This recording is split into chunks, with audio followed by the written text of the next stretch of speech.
Hi hello welcome to TL kitchen channel. இன்றைக்கி நம்ம சேனலில் அரிசி மாவு பூர்ண கொழுக்கட்டை எப்படி பண்ணுறதுன்னு ரெசிபி உங்களோட ஷேர் பண்ணிக்க போகிறேங்க. இது கொழுக்கட்டை பண்ணுறதுக்கு பச்சரிசியை நல்லா க்ளீன் பண்ணிவிட்டு மாவு திரித்து அதில் ஒரு 2 கப் மாவு எடுத்துக்கிட்டேன். அதே கப்பால் 2.5 கப்பு தண்ணி எடுத்து வானிலையில் ஊற்றி சுடாக பண்ணியிருக்கிறேன்.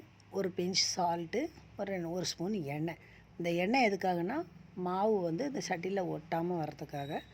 தண்ணி நல்லா கொதித்ததும் இந்த மாவை ஆட் பண்ணி நல்லா கிளறி விட்டு வேக விடுறோம். இது எந்த பருவம் வரைக்கும்னா லேசாக கையை தண்ணியில் நனைச்சிட்டு அப்படி தொட்டு பார்த்தோம்னா நம்ம கையில் மாவு ஒட்டாது, மாவு வெந்துருச்சுன்னு அர்த்தம்.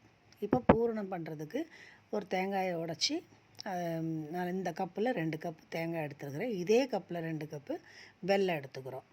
வெல்லம் எடுத்துகிட்டு ஒரு 1/2 கப்பு, அதே கப்பில் ஒரு 1/2 கப்பு தண்ணி சேர்த்து தண்ணி கொதிக்க வச்சுட்டு ஒரு 4 ஏலக்காய் அதில் தட்டி போட்டு நம்ம எடுத்து வச்சுருக்கிற வெல்லத்தை அந்த தண்ணியில் சேர்த்து நல்லா பச்சை வாசனை போகிற வரை நல்லா கொதிக்கணும். அப்படியே வெல்லம் கட்டியாகும்போது நம்ம எடுத்து வச்சுருக்கிற தேங்காய் துருவலை அதில் ஆட் பண்ணணுங்க. ஆட் பண்ணி நல்லா கிண்டி விட்டோம்னா அந்த தேங்காயும் அந்த வெல்லமும் நல்லா பிளெண்ட் ஆகி வரும். இறக்கும்போது 2 ஸ்பூன் நெய்யை ஆட் பண்ணணும். இது சும்மா ஒரு ஃப்ளேவருக்காக நல்ல மணமாக இருக்குங்க. ஆட் பண்ணிவிட்டு அப்படியே இறக்கி வச்சிடணும். இந்த அரிசி மாவு பண்ணி வச்சுருக்கிறத நல்லா ஒரு சின்ன சோப்பு மாதிரி பண்ணி வச்சுக்கணும்.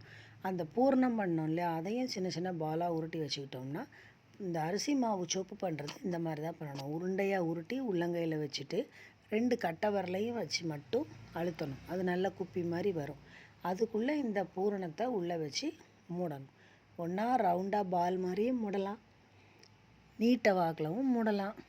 இல்லை இதையே நம்ம வந்து கொழுக்கட்டை சொப்பு அச்சு இருக்குது இல்லையா, அச்சு இருந்தாலும் இதே பக்குவத்தில் அந்த அச்சுலையும் நீங்கள் பண்ணலாம். பண்ணி இட்லி கொப்பரையில் வச்சு துணியை போட்டு வேக விட்டு எடுத்துட்டிங்கன்னா ஒரு 7 நிமிஷம் வெந்தால் கூட போதும். மறுபடியும் அதை அப்படி தொட்டு பார்த்தீங்கன்னா பிசுபே இருக்காது. இதுதான் அது இறக்குற பக்குவம். இப்போ பூர்ண கொழுக்கட்டை தயாராகிருச்சு. இந்த ரெசிப்பியை நீங்களும் ட்ரை பண்ணுங்கள். ட்ரை பண்ணிவிட்டு எப்படி இருக்குதுன்னு கமெண்ட்ஸில் சொல்லுங்கள். மாவு வந்து 2 கட்டை வரலாலையும் அழுத்தி இந்த மாதிரி ஒரு சொப்பி மாதிரி பண்ண சொல்லியிருக்கேன் இல்லையா, அது பண்ணும்போது நல்லெண்ணெயை மட்டுமே யூஸ் பண்ணுங்கள், வேறு எந்த எண்ணெயும் யூஸ் பண்ணாதீங்க. ஓகேங்களா? தேங்க்ஸ் ஃபார் வாட்சிங்.